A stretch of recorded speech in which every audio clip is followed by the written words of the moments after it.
Hi friends, ఎలా ఉన్నారు? Welcome to my channel Lakshmi Padma. Cut చేస్తే నేను మీ లక్ష్మీప్రసాద్. పేదరికం వరమా శాపమా? పేదరికం అంటే చాలామందికి భయమే. డబ్బు లేకపోతే జీవితం ముగిసినట్లే అనుకుంటారు.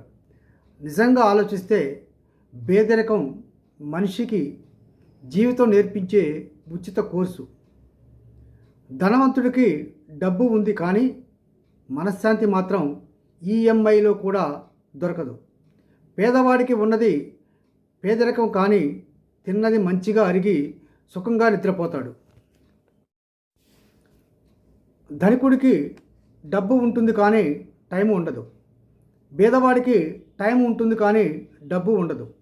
కానీ చివరకు ఎవరు సంతోషంగా ఉంటారు అంటే టైం ఉన్నవాడే. పేదరికం మనిషిని బలహీనుని చేయదు. అది కష్టం, విలువ, దయ, సంతోషం మొదలైన వాటి రుచి చూపిస్తుంది. అసలు నిజమేంటంటే డబ్బు బ్యాంకులో ఉండాలి, మనసులో కాదు, సంపదలో కాదు. సంతోషంలోనే జీవితం విలువైనది. ఈ వీడియో నచ్చితే లైక్ చేయండి, షేర్ చేయండి, సబ్స్క్రైబ్ కూడా చేయండి.